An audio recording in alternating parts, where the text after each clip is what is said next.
Hello everyone. Today we are here because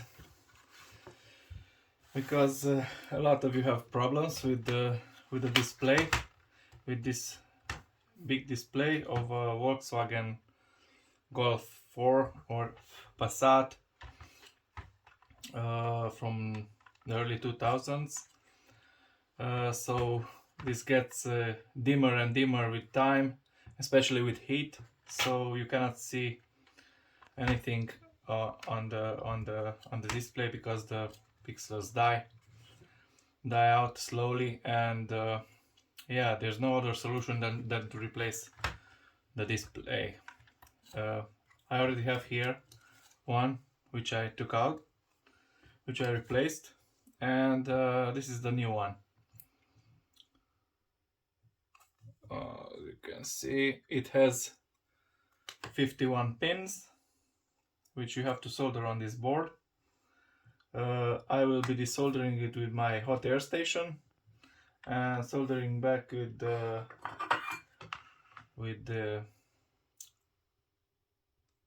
this one. I actually forgot how it's called. With the iron, yeah. Good. Let's start. I already took off the bezel, the front bezel, but it's really easy. So it has only 2 torque screws at the sides, and only these 4 clips and 2 clips at the bottom, and it's off. It's really easy. Now the needles come off by twisting it and pulling it off. These are not very hard because I took them off already some while ago, like this. You also need to take out the back. Okay, like so. Put it aside. Good. Now we take off the plastic part with the foil. So here at the back are these tabs, these white tabs, which you unclip. This one too, and it just falls out. And also this. Oh, sorry. Just a second. Like this. To ease my work, every time I take this off, because I did some modifications on the EPROM, like needle sweep and light needles and range, because you can activate on these Immobilizer 3 dashboards these features, and you need either to read the EPROM via VAG commander in the OBD on a car, or you can directly read the EPROM with an EPROM reader. So I cut these off, so I don't have to pry them out every time I'm dismantling this. But you don't have to. Okay, now the fun part. We put this aside.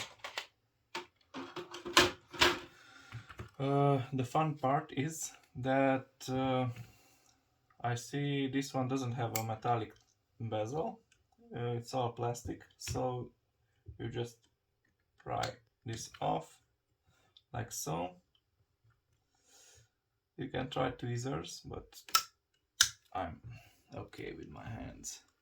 And we also need to take this off, which you just pull it and then squeeze, and this pushes backwards.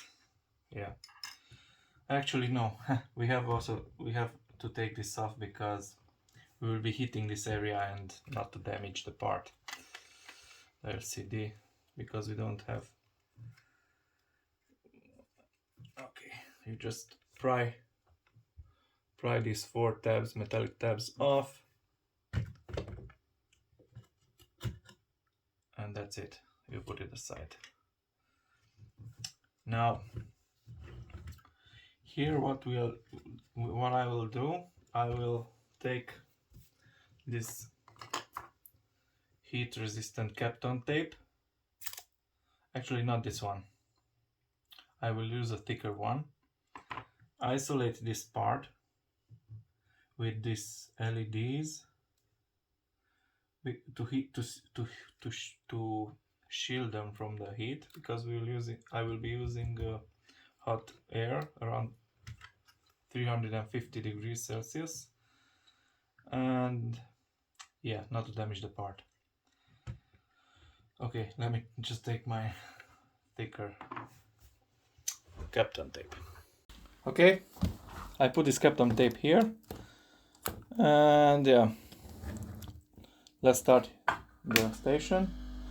I put it on 350, and yeah, we'll start heating it, and as it starts heating, this will just peel off. Sounds really easy, right? I guess so. It's not that hard. Harder part is to put it back on. Breaking it is very easy. I will just heat the entire vicinity of the PCB to avoid that much thermal expansion. Well, this is not so sensitive, but anyway, just increase the airflow.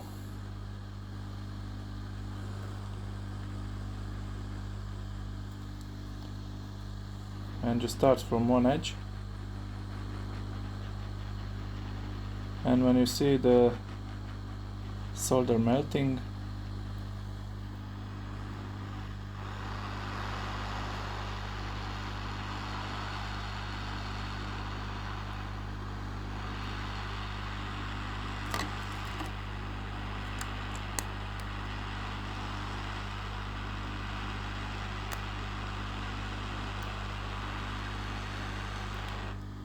well, actually this was stuck on. The previous one wasn't. Okay.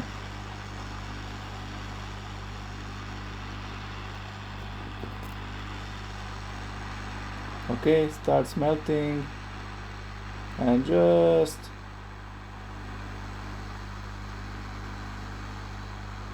pull on it, but don't pull on it if it's not melted, because you risk to peel off the PCB, and then it's you have a big problem. So that's the end of the first part. And now actually I will replace this tip with the larger one and use clean up these pads, or maybe they are pretty clean. I will clean them anyway with the solder wick and some flux. Yeah. Okay, let's set it here. Then I will be putting this one here, like so. Let me just take off this. Yeah, this actually has a protective foil on the back also. You have to take off when you finish. So yeah, after I install this, I clean it. I will put this edge here, tape it with a Kapton tape to hold it in place, and start. I will leave around 1 millimeter of contacts visible, and I will start soldering it one by one. Okay, let's clean it.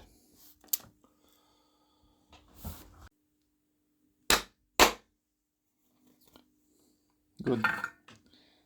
Now I put some flux here and replace the tip with this larger one to clean the pads with this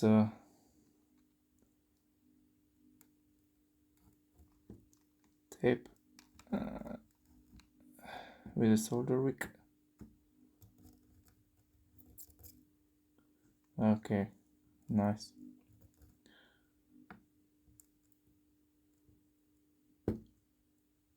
Just let it soak up the excess tin, solder, not tin. Yeah.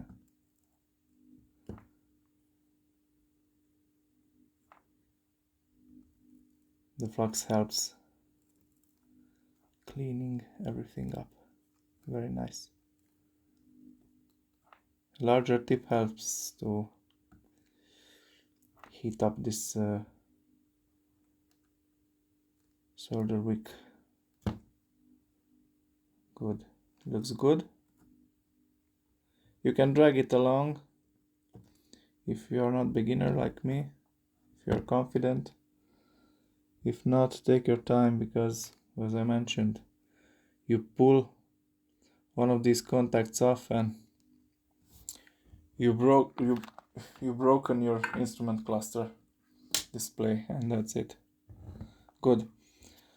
So now I will clean this up with the alcohol, and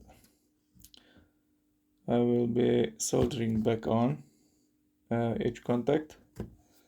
But of course I will be using this nice microscope, so it will be my first time when I'm using it, so I don't know how it will be, but hopefully it will be much more helpful. I can also record the video from it, so yeah, I can show it to you exactly what can be seen in the display.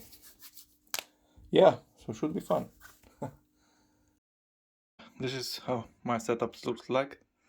Hopefully it will be much easier to solder this very fine, very fine pitch contacts. Let's see what we are doing here. So I set my heater to 340, 50, okay, and let's see what's what. Okay, I'll just put it here and then use just a little bit of solder, and that's it. You're done with the first one. Now 50 more to go. Yeah. Well, I'm not used to this one yet, but yeah. Yeah. Good.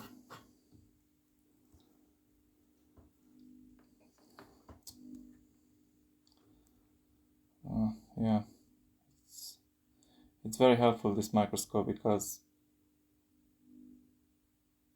after a while your eyes are hurting if you don't have a proper magnifying tool. Okay.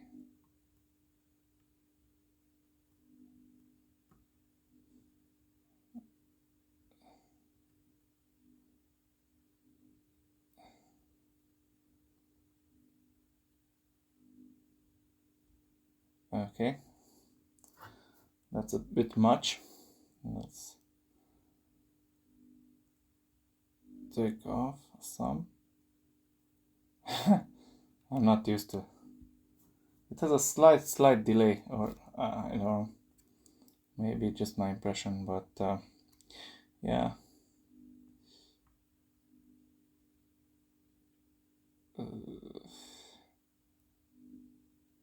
I have to be so careful with this very fine pitch. Yeah, the worst thing, you can make a bridge, but you cannot solder it with the wick.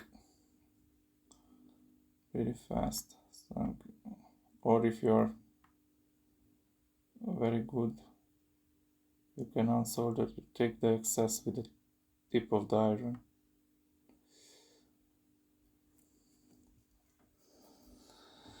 And then, yeah, take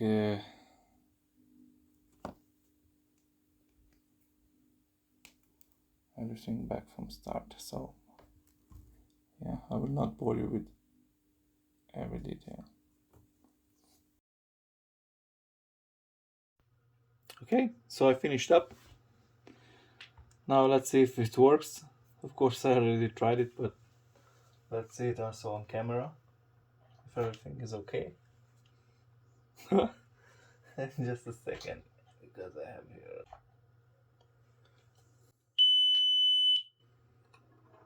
Okay. So everything works as it should. Alright. You cannot X-ray on the you cannot see it on the recording. Yeah, this is better. So yeah. It is very loud. Okay. So I don't know how should, because in real life it looks better than on a recording. But anyway, it's nice. So yeah, it's not that hard of a job if you ever used a soldering station. If not, I recommend not to take this job, because you can mess it up. Leave it to a professional guy, or at least try on something which you don't care if you break it.